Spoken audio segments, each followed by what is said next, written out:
Keith Christopher Rowley, Prime Minister of the Republic of Trinidad and Tobago, the Honorable Stuart Young, Minister of Energy and Energy Industries, the Honorable Stephen McClashy, Minister of Labour and Member of Parliament for Lebrae, the Honorable Shamfa Kajol, Minister of Sport and Community Development, members of the Cabinet, the Honorable Kennedy Richards, Member of Parliament for Point Fortin, Ms. Penelope Bradshaw-Niles, Permanent Secretary, Ministry of Energy and Energy Industries, Management and Staff of the Ministry, Mr. Michael Kwamina, Chairman of the Heritage Petroleum Company Limited, members of the Board, Chief Executive Officer, Mr. Eric Keskula, Management and Staff of Heritage Petroleum, Chairman, Directors, Management and Staff of Subsidiaries of Heritage Petroleum, Mr. Noel Garcia, Chairman of UDICOT,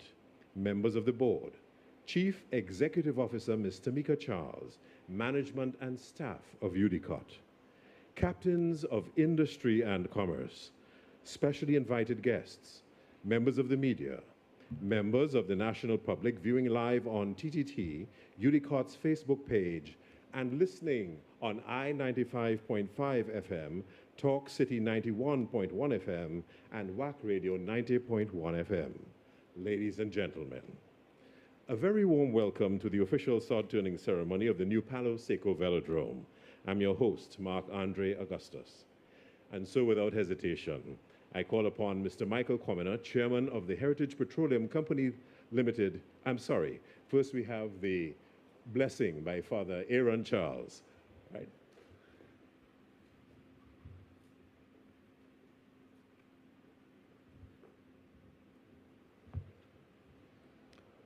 Let us pray.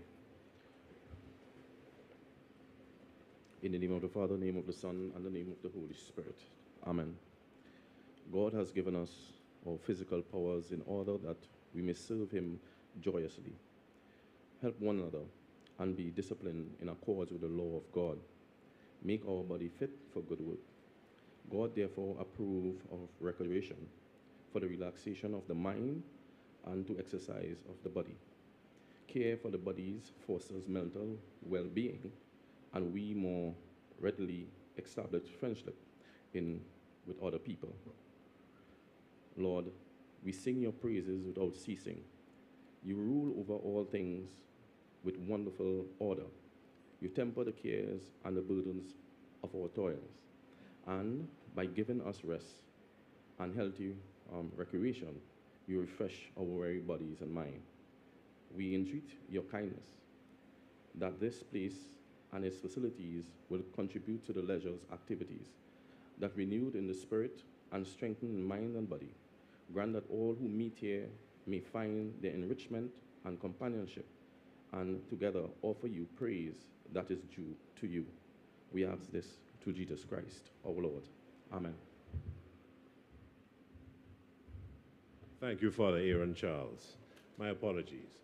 And so without hesitation, I call on Mr. Michael Kwamina, Chairman of the Heritage Petroleum Company Limited, to deliver the welcoming remarks.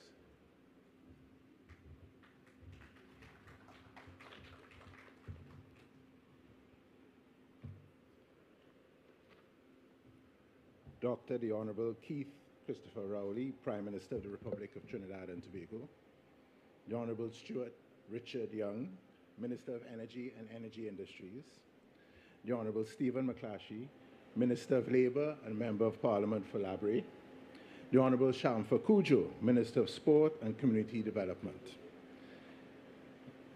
members of the Board of the Trinidad and Tobago Petroleum Holdings Limited and Heritage Petroleum, Chief Executive Officer, Mr. Eric Keskula, other members of management and staff of Heritage Petroleum, Mr. Noel Garcia, Chairman UDICOT, members of the Board, Chief Executive Officer, Ms. Tamika Charles, management and staff of UDICOT, specially invited guests, members of the media, ladies and gentlemen, good afternoon.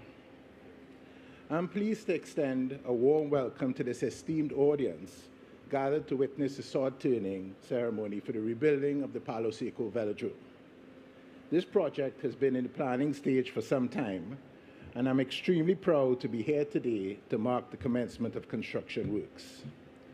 Throughout our 4 years of operation, Heritage has been able to proudly highlight our financial success, which of course has been quite robust and has firmly placed us as an extremely essential contributor to the economy of Trinidad and Tobago. Today, however, I wish to emphasize that in those 4 years, Heritage has also been able to invest over $37 million in corporate social responsibility programs. We have focused our attention on supporting economic development, building community capacity, empowering future leaders, and caring for the environment. Allow me to highlight a few of those programs. In the midst of COVID, when our healthcare systems were strained, we dedicated our resources and brought the Augustus Long Hospital back into operation in just over a month, both doing extensive renovations and supplying the necessary equipment. In addition, a 2-story building at Pointe-a-Pierre was refurbished, furnished, and handed over to the Southwest Regional Health Authority to care for COVID-positive children who would normally reside in orphanages. We also extend our reach to the most vulnerable members of society and took a stand on domestic violence, with significant financial support for the Coalition Against Domestic Violence, so that victims could find solace, support, and a chance to rebuild their lives. We further deepened this support by handing over a vacant 4-story apartment building situated in Penal to the Ministry of Social Development and Family Services to use as a halfway house for battered women, and we went even further by sponsoring the refurbishment of the building to quickly bring it into operation. At Heritage, we also recognize the importance of fostering economic growth and have implemented a special fence line program that allows small contractors to compete for and win contracts. This opportunity has opened doors for small businesses and entrepreneurs to thrive and contribute to the economic development of our communities. We also understand the importance of sustainability, and with that in mind, we support agricultural initiatives through our Here We Grow program in partnership with other state and community stakeholders. Only yesterday, 42 young people from within our fence line graduated from the Here We Grow Agropreneur Training and Capacity Development Program. These young people are now better equipped to start and expand successful agriculture-based businesses and assist our nation to achieve food security. A feasibility study to establish a Here We Grow Agro Park project has been recently completed with the intent to further revitalize the industry and tap into the vast potential of our agricultural resources. We have donated computers to schools and students,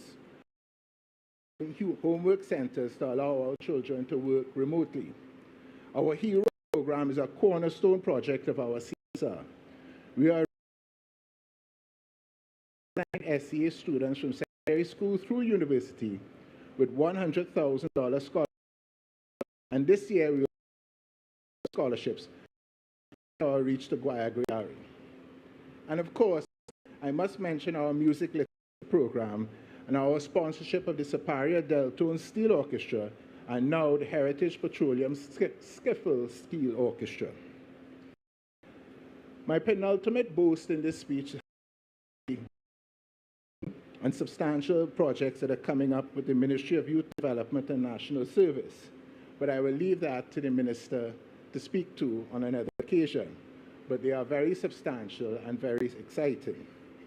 And my ultimate boast is that just 2 months ago, we sponsored the Point Fortin Civic Football Club by providing both funding and equipment that more established clubs take for granted, so that our team can now attract and keep talented players and compete at the highest level. These are just some of our CSR programs and sponsorships, and I'm indeed proud of all. And we continue to invest in worthy national ventures as the need arises.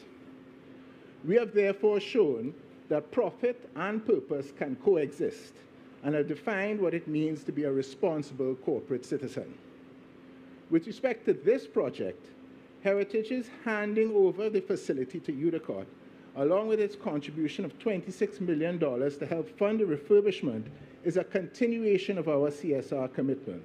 For us, this is a strong investment to sustain the present and power the future, as articulated in our tagline. The training, development, and competitions expected to take place at this multipurpose velodrome can make a real difference to our youth, as sport teaches the value of teamwork, discipline, and perseverance so desperately needed today. There will be no doubt opportunities for athletes, coaches, and sport administrators. We also anticipate the establishment and growth of small and micro enterprises as a result of what we are starting here today.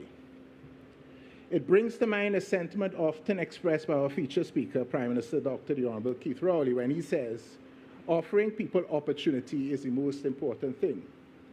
With this velodrome, we offer opportunities to dream, opportunities to grow, opportunities to achieve.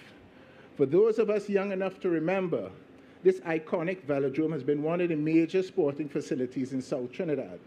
It has long held a special place in the hearts and lives of Southerners as a symbol of community, sportsmanship, and aspiration for many generations.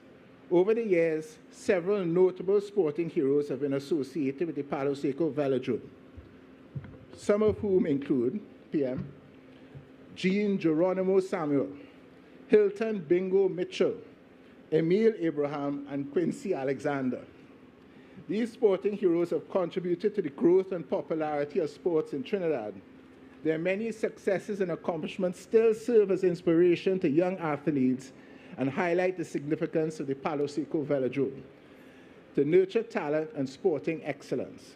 We're excited to see this facility once again regain its standing as the premier sporting facility in South Trinidad. Heritage is committed to uplifting the communities surrounding our operations, ensuring that people in our communities fully benefit from our success. And we gratefully acknowledge your support for our operations. We always keep in mind that progress should not be limited to a select few, but rather a shared journey towards a brighter future for all. It is with this in mind that I again bid you welcome to this afternoon's proceedings. Let's dream together. Thank you, and do enjoy the rest of the proceedings.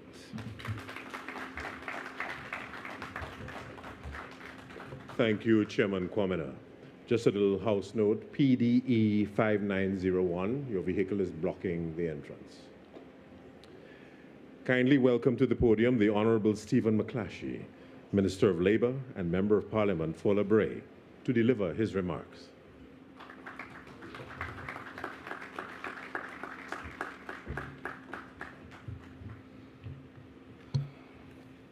Good afternoon. Dr. the Honorable Keith Christopher Rowley, Prime Minister of the Republic of Trinidad and Tobago, the Honorable Stuart Young, Minister of Energy and Energy Industries, the Honorable Shamfa Kojo, Minister of Sport and Community Development, members of Cabinet, Ms. Penelope Bradshaw-Niles, Permanent Secretary, Ministry of Energy and Energy Industries, management and staff of the ministry, Mr. Michael Kwamena, Chairman, Heritage Petroleum Company Limited, members of the board, Chief Executive Officer, Mr. Eric Keskula, management and staff of Heritage Petroleum, Chairman, Directors, Management and staff of subsidiaries, Mr. Noel Garcia, Chairman, UDICOT, members of the board, Chief Executive Officer, Ms. Tamika Charles, management and staff of UDICOT. Welcome all to the constituency of La Brea, and in particular, the village of Palo Seco. Allow me some leeway to speak from the heart this afternoon. I feel I can do that because I have been very much involved in the heart, spirit, and soul of this community. Where I come from and my background has taught me that sustainability is not a 5-year thing. Sustainability is 10, 15, 20 years. So when I took office, I recognized that whether I was here for 1 term, 2 term, or 3 terms, we needed to create the impetus for growth and for sustainability. And to do that, you need to put systems, you need to put processes, and you have to have the right people in place. So long after I am gone, I do not wish that any project that I was involved with will fall on the wayside, but there are those to carry on and to hold it high. This facility that we sit in and we look at, in the past housed church services, sports and family days, regional school, sport events, and therefore it was a mix of education, social, religious, and sporting activities. Not to mention that there were quite a bit of libations and so on taking place in the club. Since taking office, we have looked, your member of parliament and our constituency has planned on 4 pillars. And those 4 pillars are job sustainability, education, culture, and sports. In the advent of culture, we have been able to pull together several people from within the community to create bodies that will drive our culture in a meaningful way. In fact, we started with a parang last year. This year for emancipation, we have 4 projects that we are doing right now. We have a sport event, then we have a street parade in Salazar Trace, followed by a Queen Show on Monday in Vance River, and then we have a Emancipation Village and street parade in the streets of Labrie. We brought those people together and acted as the catalyst, but we are ensuring that we do not become the owners of the event, but that those in the community will take up the mantle, plan, and we will guide. We do not wish sustainability can only come from those who care, from those who have a stake in the business, and therefore we are trying our best to do that. By way of education, and I will tie all of this in shortly, by way of education, we maintained 6 centers during the COVID, complete with devices. We are working with TUFCO to build our primary school capacities for those students who are behind the learning curve. We have also worked with NGC on their Aspire to Achieve program, that is a STEM program, science, technology, engineering, and mathematics. We have over 100 students right now enrolled in that at both the primary and the secondary level. We have also been involved in the heritage projects, Here We Grow, which, as mentioned yesterday, I happen to be the feature speaker on that graduation, where we graduated 42 students from all over the southwestern peninsula, from Guayagayari straight down to Cedros. And then we are looking forward to their HIT program, which is the Heritage Information Technology program, that they will bring technology to the community in a meaningful way.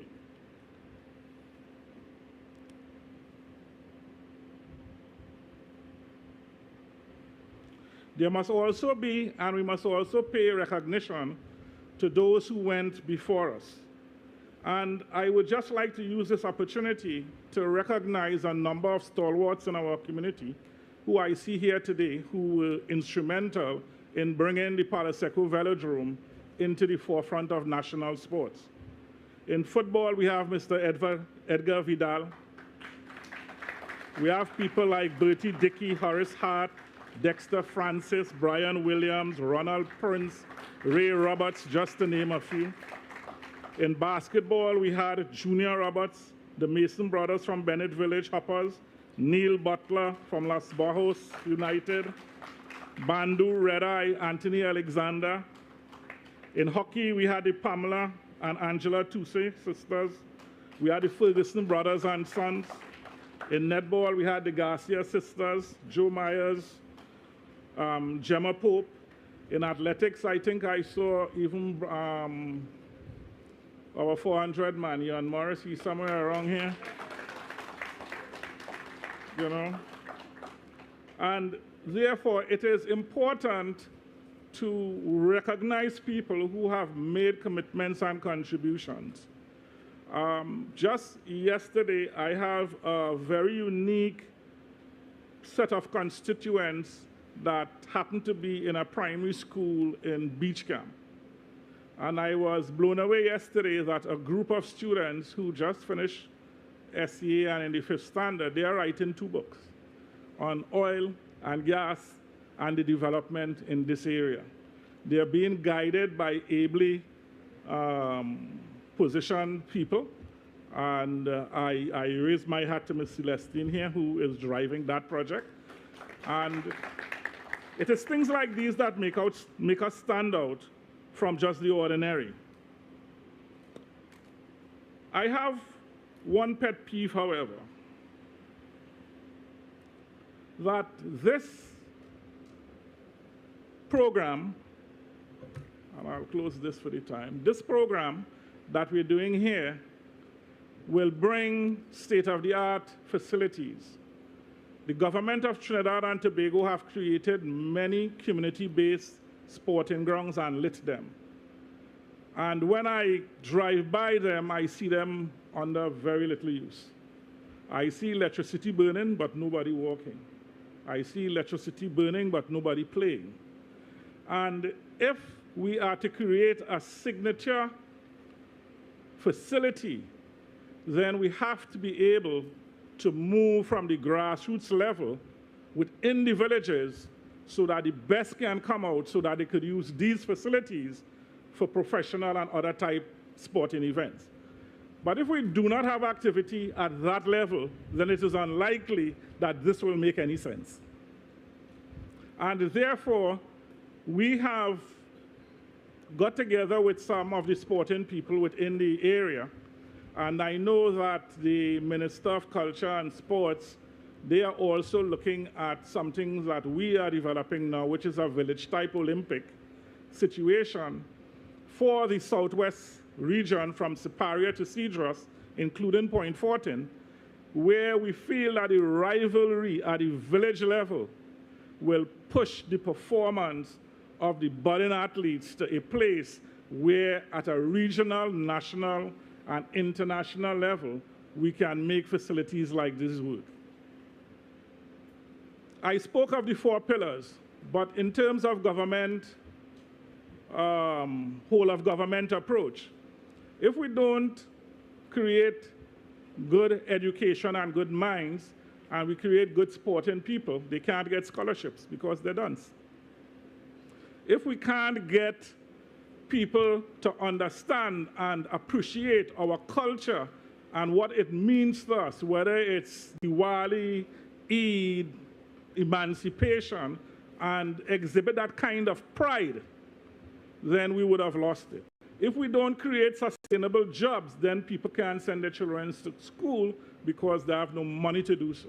So it's really a all-of-government approach. It's a bottom-up, top-down guided approach that if we do it right, we can and will create the sustainability. We have a number of sporting venues throughout Labrie. And I urge those who are hearing me today to take pride in what you have. I have looked at a basketball court in Labrie where they started by stealing the switchgear, then the lights, then the basketball ring, then the posts, then the 4 posts that have the lights on it, the floodlights. And that happened. For that to happen, you have to have acetylene, you have to have the tank, you have to have a truck, you have to have a van, you have to have people loading it. Nobody said nothing. Nobody saw nothing. So I'm asking that when we build facilities like these, please let us appreciate it. You see something, say something. We cannot, and then the irony of it is, as MP, somebody made a video and said, look, the MP for Labrador ain't doing nothing. The people don't even have a basketball court to play on. Where did it go? I didn't write home. So I'm saying that with facilities like these, we also have to take care, due attention, and pride. Otherwise, we'll be spinning top in mud. This facility, unlike a community center, is the center of this community. From Superior to Erin, this has been a catalytic environment that did so many things for so many people on so many levels that we couldn't call it anything like a community center, but the center of the community. And so, in closing, I say thank you to Heritage for your kind sponsorship of this facility. I say thank you for UDCOT. I'm sure you will do a job well done. I am saying thank you in advance to the contractor for doing a good job. We won't allow you not to do a good job. All right? I want to thank the Ministry of Culture and Sports. And I want to particularly thank the Prime Minister because in the past, the idea of the rejuvenation of this facility came from one of the visits that he would have had to this community, and the community reached out and asked that this facility be refurbished, and so we are today. So I appreciate that all the people I just mentioned heard our cries and responded. We look forward to this facility, and we will make very good use of it, I can assure you. Thank you, ladies and gentlemen. Thank you, Minister McClatchy. I now call on the Honorable Shamfa Cudjoe, Minister of Sport and Community Development, to bring us her remarks.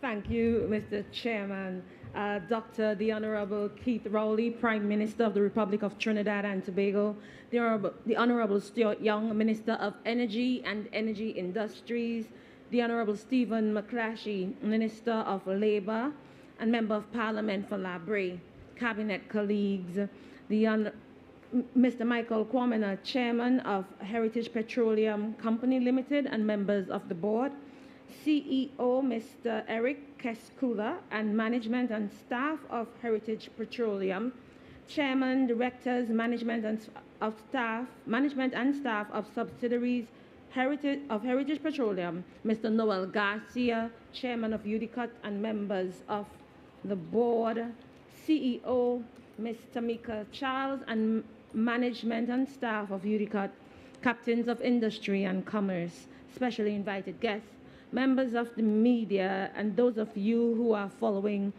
through social media and the rest of the media, ladies and gentlemen, good afternoon.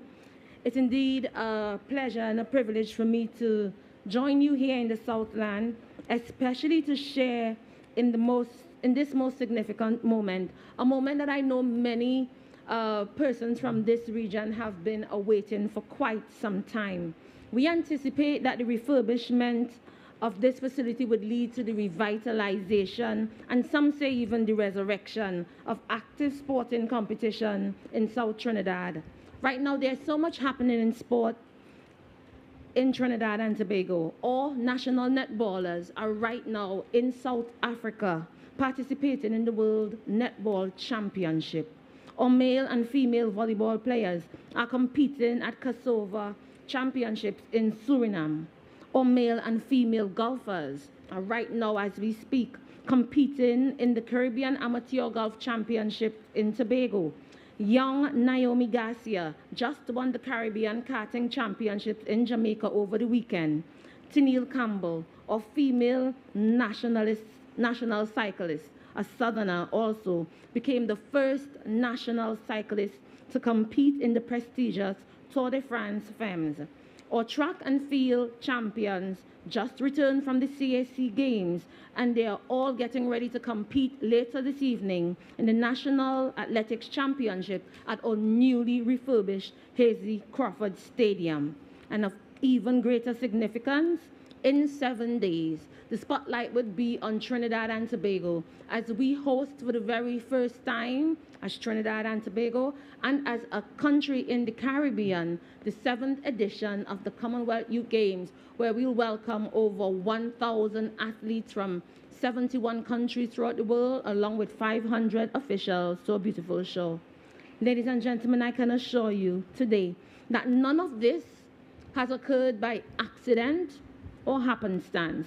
The successes are occurring based on our deliberate policy position as a government to support and encourage our high-performance athletes, to fund training and overseas participation of our national teams, and to provide our athletes with the requisite sporting facilities to fuel their continued excellence.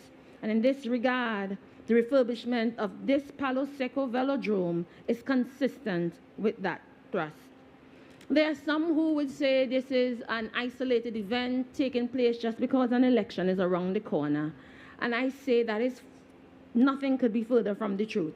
To see this as an isolated event would be to ignore the reopening of the in February of the Skinner Park facilities, completely refurbished at the cost of $131 million. Similarly, to look at this event as an isolated event or project would be to ignore the $80 million refurbishment of Hasely Crawford Stadium. We are currently refurbishing Dwight York Stadium in Tobago, Atto Bolden Stadium in Couva. The list goes on and on and on. We're preparing the National Aquatic Center for the Commonwealth Youth Games and the National Cycling Center.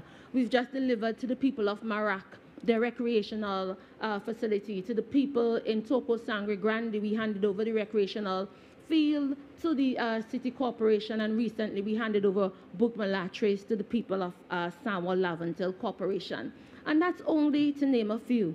So this $40.6 million that's about to be spent on this project is supporting that thrust to make that deliberate and elaborate investment in sport in Trinidad and Tobago. When UDCUT completes this facility in 18 months, it will join the National Cycling Center as a world-class facility, and I'm sure our national cyclists and the up-and-coming athletes would welcome that. I also anticipate that this refurbishment would hail the return of the Southern Games, which has brought to the fore athletes like our very own Hasely Crawford, our first gold medalist, and other well-known local athletes like Roger Gibbon, Edwin Roberts, Wendell Motley, Hilton Mitchell, and so many others. Over recent years, our focus has not only been on supporting high-performance athletes and winning medals. Sport development is about more than medals, and utilizing sport to transform the lives of our people. And it is in this light that I salute our Honorable Prime Minister for making sport development a priority and ensuring that even against the backdrop of scarce funds, that we continue to make the investment in building and refurbishing these facilities, putting monies into the hands of our athletes or national governing bodies, and even into the hands of community groups so that they can pursue sport as a means of transforming the lives of youngsters. We know in Trinidad and Tobago and throughout the region, crime has been a big challenge for us. And we look at our approach as an all-of-government approach. We know it doesn't take only the Ministry of National Security. Also, it takes also the Ministry of Sport and Community Development, the Ministry of Housing, the Ministry of Youth, you name it. Across our government, there are so many ministries implementing programs that are geared not only to focus on the main mandate of the ministry, but to reduce crime and promote social development and inclusion in those specific communities. So I am pleased to join with you today to celebrate as we get ready to refurbish this facility, which would provide a new pavilion, a spectator pavilion that could seat over 1,000 spectators, and a new athlete pavilion to seat 500 athletes. The list goes on and on and on. To the people of Palo Seco, to all you residents of the Southland, We place on you a great responsibility on your very capable shoulders, not only to take care of this facility, but to utilize the facility for sporting excellence and to generate economic activity, host community sporting events, welcome the rest of Trinidad and Tobago to the Southland for sport, welcome the rest of the region and the world, like the folks in Diego Martin are doing with their new Diego Martin Regional Complex. It is your responsibility to make the very best of this investment. I hope that with God's grace, good health and strength, I'll be around in 2025 when this facility has been completed and we hand over to you so you can deliver and shine your light like you ought to. I say to you, all the best in this endeavor. God bless you and God bless our nation. I thank you. Thank you, Minister Cudjoe. We'll now be entertained on pan by Stephan Thomas.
Thank you, Stephan.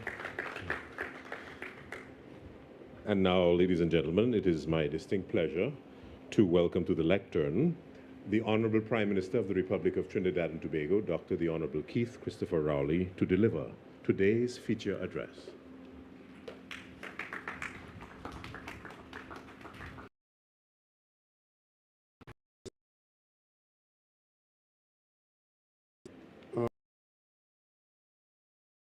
Streaming live, are we?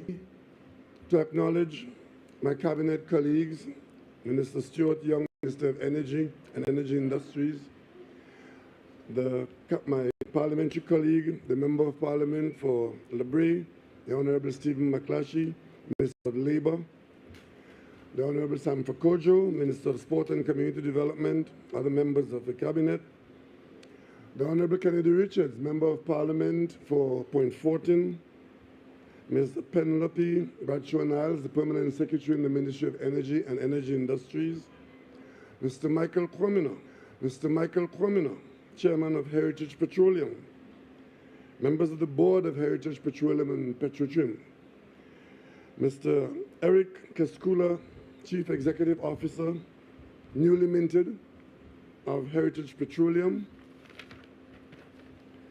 Chairman, Directors, Management of Staff of the Heritage Petroleum Company, Mr. Noel Garcia, Chairman of UDICOT, and his team, Captains of Industry and Commerce, specially invited guests, members of the media, ladies and gentlemen all. Today is a very special day for all of us.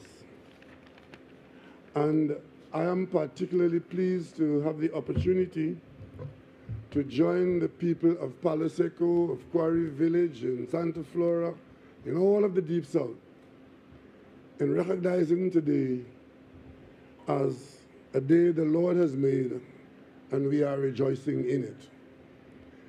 I have heard so much about this day that should be, that I am very, very happy to be here to begin the restoration of an iconic venue in Trinidad and Tobago.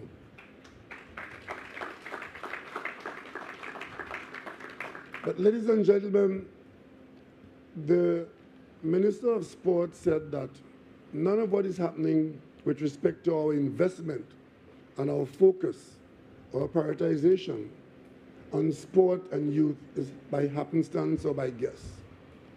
It is a deliberate policy of the government of Trinidad and Tobago that we invest continuously in our youth and our communities.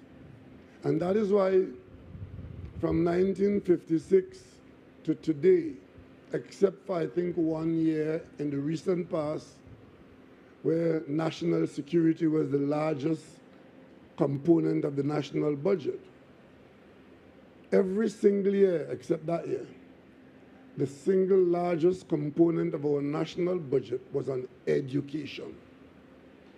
And in recent times, given the demand and the requirement to pay greater attention to a burgeoning volume of youth and the needs and the threats that are faced by them if they are not guided in a direction, the government of Trinidad and Tobago in 2015, at 20, we started out with a brand new Ministry of Youth Development and National Service. And we reorganized so the Ministry of Sport had a higher profile with a greater amount of resources. Against that background of focus, we could point to a number of community facilities all over this country, in Trinidad and Tobago, many of which are completed and are in use. You would have heard about the expenditure that only a couple of weeks or so ago we completed the refurbishment of our national stadium, which was damaged in a football game, where we were supposed to sell 28,500 tickets, but 60,000 tickets were sold. And I could tell you on that day, only God saved our lives in that stadium. It was damaged, and when we won the right to host the World's Commonwealth Youth Games here, we had to spend significant sums to bring that facility up to standard, $131 million in a period of stringency. But we've done it because we in this government set about and continue to do more with less. Imagine the minister could have gone through a whole list of sporting facilities that we have either created or refurbished and not mention Mahaika Oval, one of the classic grounds in the country, which, like this facility, had fallen aside. But we have restored Mahaika, and it's a privilege to see Mahaika now new, renewed, reinvigorated, and back in the hands of the young people and the managers of sport in the Southwestern Peninsula. The same thing, we expect the same thing to happen here, because this ground had fallen by the wayside. But I must tell you a little bit about, not about its heritage, but of the ground's heritage. As a sporting venue, this ground was supported at a time when things were a bit better for us in the oil sector.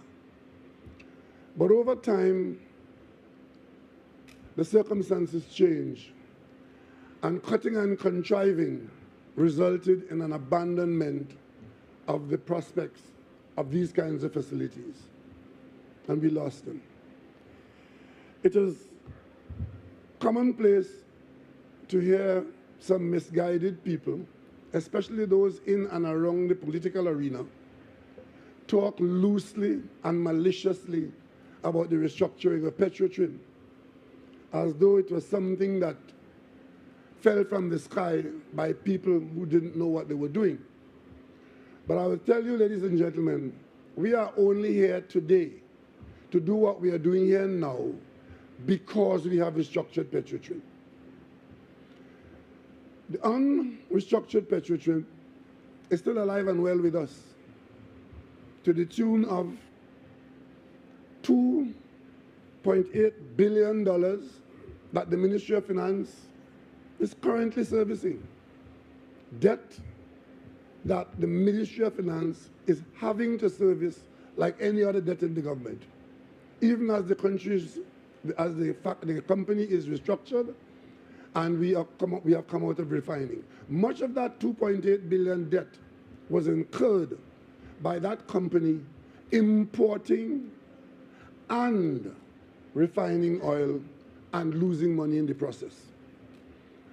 Some of it is also from attempting to restructure its facilities to be able to export diesel, which required an improvement in the quality of that fuel. Petrotrin was in fact a burden that this country couldn't have borne in its shape pre-2018. Out of Petrotrin's restructuring came Heritage. And what drove the coming of Heritage was not so much that we wanted a company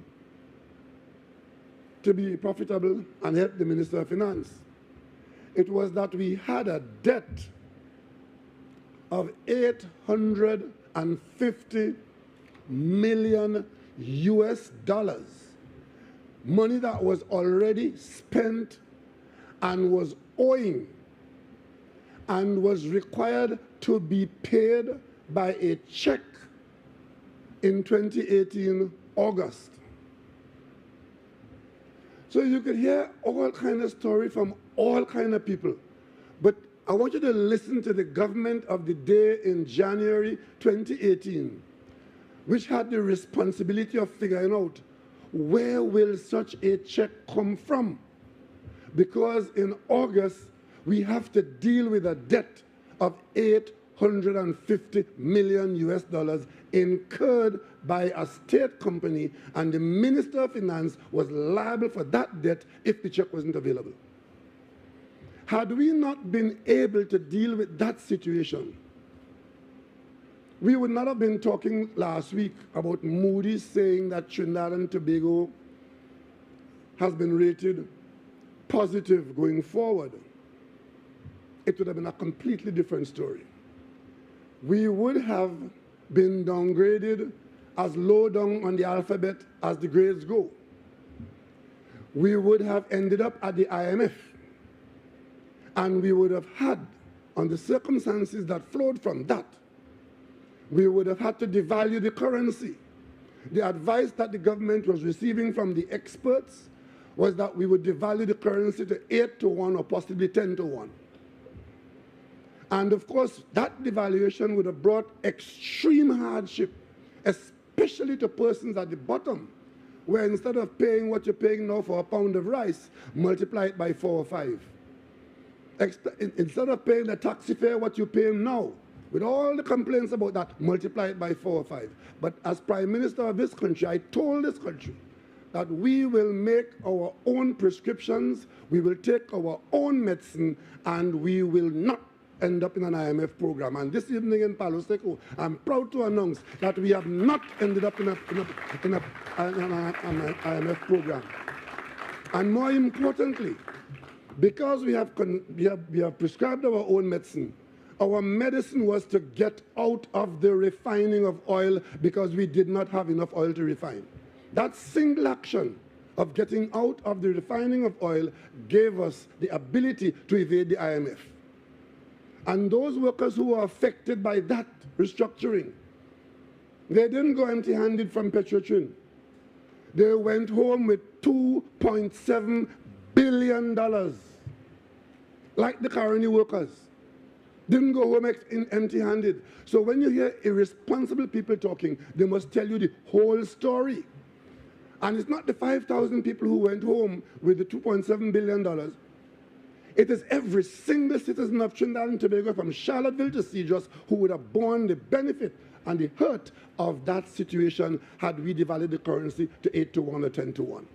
But what did we do? In the restructuring, we created subsidiaries of Petrotrin, because we intended to remain in the oil business.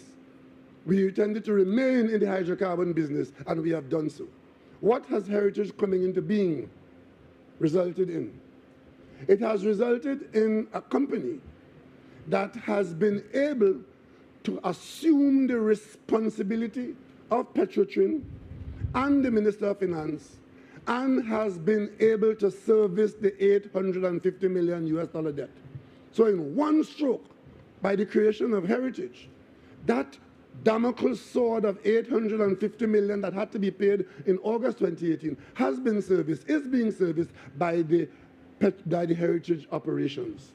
And that relieved the Minister of Finance of the responsibility of servicing Petrotrin debt and to manage the country in such a way, the country's finances in such a way, that today we are on fairly solid ground, where Moody's could have said to us last week, your credit rating has been confirmed and your outlook is positive. That's what it is.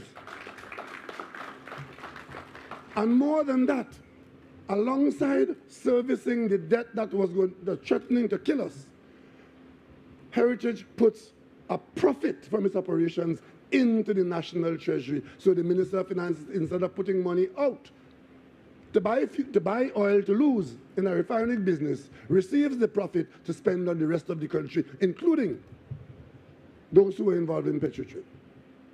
That's what has happened. And bit by bit, because we are committed to our young people across the country in all circumstances, we have, out of our circumstance, which is not the best, but good enough to allow us to do it, we have gone from Diego Martin, where we built a fine facility, to Moruga, where they've got a fine facility as well. We have done swimming pools in Laventil, in Mova, and we are now on our way, and Maloney, we are now on our way to La Hoqueta, Dabadi. We've refurbished the one in San Fernando, and we are going around the country and giving each community what we could afford at this time and what they think is their priority. We've done Mahaica, and today we are here giving Palo Seco and environs, coming back in how many months? 18 months, to hand to you the Palo Seco Velodrome in a period. That's what it is. That's what it is. And it's happening at such an auspicious time, the very week that we are receiving the Commonwealth youth in Trinidad and Tobago into facilities that are of world standard, that very week, that is the week that we have come here to guarantee to the youth of this district and the rest of the nation this facility, which would be a national facility because it has the pedigree. It's on this ground that some of our best sportsmen and sportwomen play their sport. I've heard the names of outstanding successes, many of whom are icons not only in this rural district, but as far away as Scarborough and Tobago, because when they run or walk with that red, white, and black, they carry on their shoulder Trinidad and Tobago. Brian Williams, Ray Roberts. Is Ray here with us? And the deceased. Yeah, Ray, one of the best footballers you've ever seen on the field, coming out of here. I'm sure he has nephews and nieces and whoever around here who want to be like Ray. Ladies and gentlemen, the government's policy is this, that we want to bring opportunities so that no child would be deprived that opportunity because of where they reside in this country. The intention is that every talented and willing child or parent anywhere in this country must have access to these kinds of facilities regardless of where they live or where they go to school. That's the policy of the government. And we find the money to do what we have to do. Of course, we can't do all at once. But today, Palo Seco, it's your turn. Yesterday it was Diego Martin. The day before it was Point 14. Palo Seco, today it's your turn. And when we finish here with you, we go somewhere else in the country. And at the end of the day, we'll get it all done because we are doing more with less. More with less. Ladies and gentlemen, sport and the use of sporting facilities is critical in Trinidad and Tobago. Because if ever there was a time when our young people needed to be guided to a sporting facility, to be mentored by people who would see their talent or try to unearth their talent and encourage them, it's now. Because the alternative is to leave them to the wiles and the encouragement of the drug dealer and the local gang leader and the irresponsible parent. That is the alternative. And out of that comes much of the horrible news that greets us every day in this country. So what we spend on creating the facilities is an alternative to something worse. Let us not see only the dollar and the structure, because the structure by itself is not going to do it.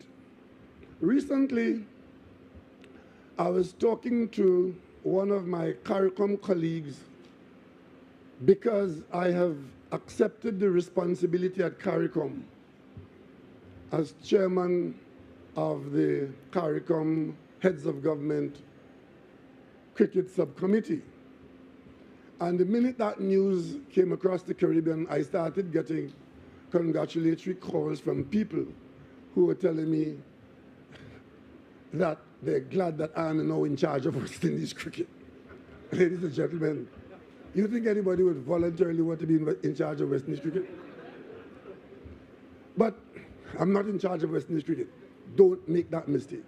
What it is that the CARICOM heads of government, like the government of Trinidad and Tobago, we are taking on board an acknowledgement of the role that sport and our legacy in sport could and should play in our general well-being, and that there must be a role for the governments of the region in coming to the aid of our sporting efforts and institutions if they are failing, if they are stumbling, and if they require a hands up. That's what it's about.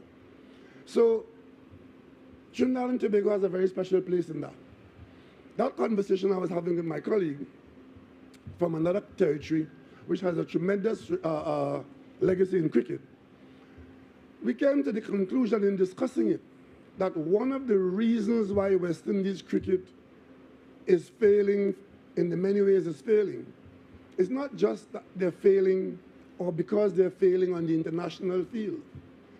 It is because at the community level, the sport of cricket now is not what it used to be in our territories. And we're talking here about club cricket. The strength of our cricket, for those of you who are familiar with or who go back and read that seminal work of C.L.R. James, Beyond the Boundary, if you read that book, he writes about the heyday of club cricket, its social impact, and its generation of world-class players in the Queen's Park Savannah and elsewhere in this country. And as you examine West Indies cricket that went to the mountaintop and is now plummeting in the valleys, the one thing that stands out is that club cricket in the region has deteriorated, where there are fewer clubs and there are fewer people playing the sport, maybe for different reasons. And as I take this responsibility of chairman of the CARICOM Sporting Committee, one of the things I intend to focus on is to encourage club cricket across the region, especially here in Trinidad and Tobago. Because that is the foundation on which the game will have to be built. If the national team is going to draw and strengthen the sport. And it is strong national teams in the CARICOM region that will generate a resurgent West Indies team. Nothing else will do. You can't have the crown of a tree, the canopy of a forest, without roots and without a trunk to hold that up. And the foundation of our cricket has to be club cricket. And Trinidad and Tobago, what I propose to do at the Cabinet is to ask in September, which is very soon, when we do the national budget, in order to provide the impetus for people activity, use the facilities that we are creating, is that we will take a direct decision for a period, starting with a 3-year period, where the government of Trinidad and Tobago will provide not insignificant grants to encourage the creation and sustenance of club cricket in Trinidad and Tobago. The intention is to encourage more young people at the school level, primary school level, into secondary school, and into post-secondary school, and create a foundation and increase the management capabilities of the sport at the club level, and hope that that will flow upwards in the sport. And we will do the same thing with netball for the ladies, to give them that impetus, that support. Because if the clubs exist and the management, sport management is now a skill, you can get a degree in sport management now. You can get a degree and become a manager of a club. And if you generate a good player now and that player reaches international standard, that person becomes an earner. But of course, the one thing that we'll have to do is to say to all those who will benefit from that, is that if you go up, don't kick the ladder down. While you're up there and you're earning £10,000 a week, when you get to that standard, you put 2% back in the foundation that puts you there. And we'll ask you to sign that when you're of age to sign it. I am telling you, it is not hopeless. The score you heard yesterday, is yesterday? But it's hurting me like today. That's what you saw yesterday of a West Indies team. That is not us. That is not our future. I genuinely believe that we can turn this thing around. And that is why I've accepted this responsibility and placing Trinidad and Tobago in a position to initiate some action. And that's only just one aspect of what has to happen. A lot of other things has to happen, but that is one. And I tell you that today here in Palo Seco, because I'm saying at the base of the sports, these facilities are important. And the management of these facilities, being attractive to young people, being welcoming to young people, caring for and securing young people, that's where you have to look for a possible improved future for West Indies cricket. You see, we were at the top of the sport in netball. Today, we lose to Cayman Islands. So, we want to get back to that level of championship. We want sport management to be a career for some people, because we can afford it if people are willing to take the responsibility. We want parents to encourage their children because there's a bright future if there's talent in that child.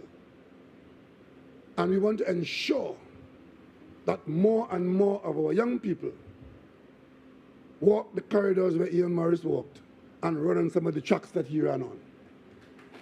We want to do that. That's what we do. That's what this investment is about. That's what this investment is about. And we're doing it again at a time when it's being done in a brand new borough, the borough of Siparia. I trust that the hesitancy that exists now is only for political reasons. We will know the results on the 14th of August, and after that, there'll be no purpose in trying to pretend it's not happening. It's happened already. The law has been passed. The borough has been created. You can ignore it until the 14th of August, but on the 15th of August, get serious. There's responsibility here. Because the vision is this. As we build management structures within boroughs, strengthening how your local districts are run, giving you more responsibility, giving you more resources, divesting some of the responsibilities from the north and the east down here into the south. As we do that, we want a borough that with both hands will grasp that opportunity and look after the interests of the people, especially the young people in these countries. So I want to congratulate Siparia on attaining borough status.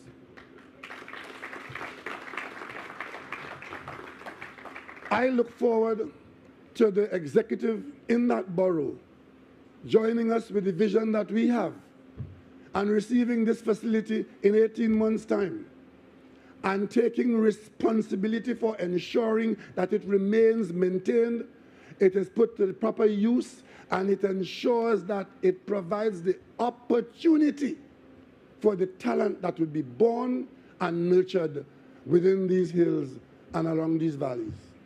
Ladies and gentlemen, we in Trinidad and Tobago, we spend too much time quarreling with one another. We spend too much time crying down our country. We spend too much time on our wants as against looking after our needs. We spend too much time belittling our successes. We spend too much time highlighting our failures. We need to spend more time on the God-given blessings of Trinidad and Tobago.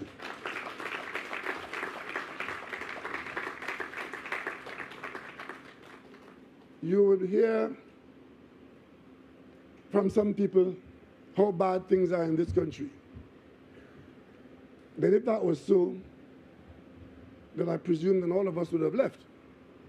How come so many people are giving us trouble as illegal immigrants running from where they are and want to end up in Trinidad and Tobago? How come?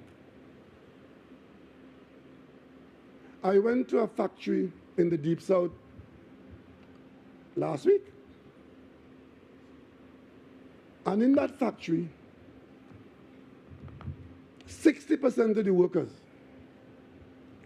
were Venezuelan immigrants. 60%. But if I talk to local people, especially those who spend their time bad-mouthing the government and the Prime Minister, they will tell you the problem in the country is jobs. I think a lot of the problem in the country is attitude. We need to improve and change our attitude. And it's the same thing with West Indies cricket. Holding a bat and wearing a gold chain will not our legacy preserve. You have to have a winning attitude, because if you're not careful, losing becomes a habit. Ladies and gentlemen, we are winners in Palo Seco.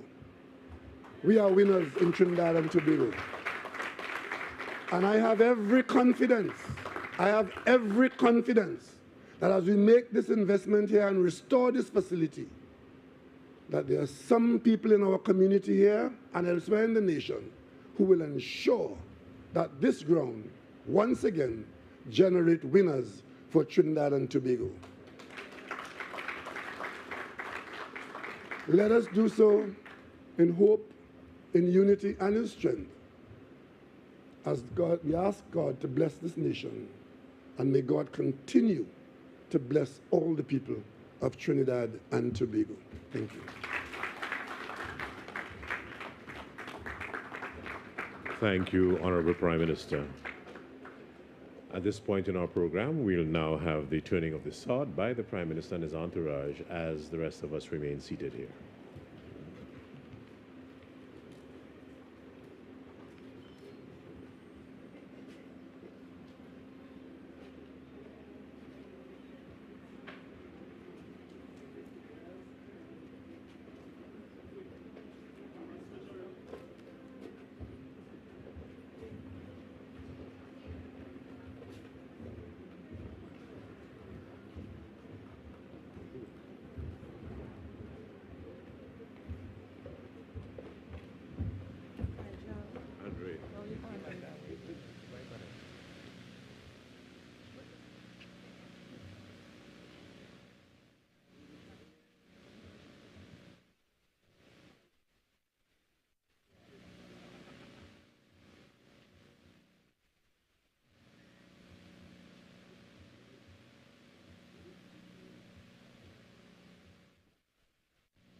Ladies and gentlemen, we would like to thank all those who worked so diligently to prepare the site for today's ceremony.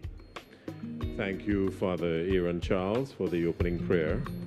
Thank you, Mr. Quamina of Heritage Petroleum, for your welcoming remarks. Ministers McClashy and Cujo for your good wishes and program information. Thanks, Mr. Thomas, for entertaining us this afternoon.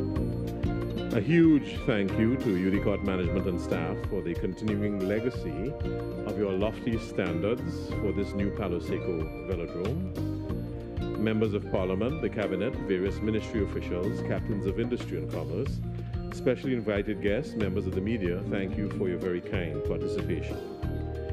Thank you, Honorable Prime Minister Rowley, for your insightful feature address and vision.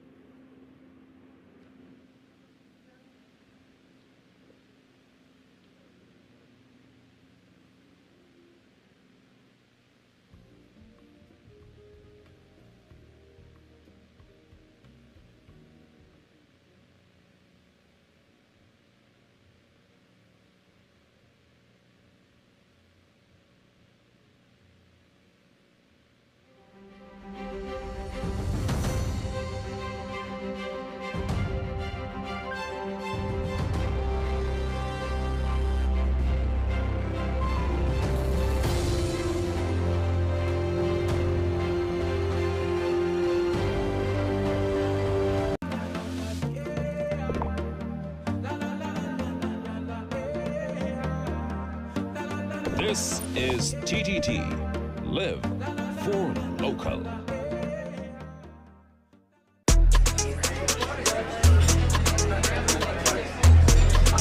50 by 20, 50 by 25.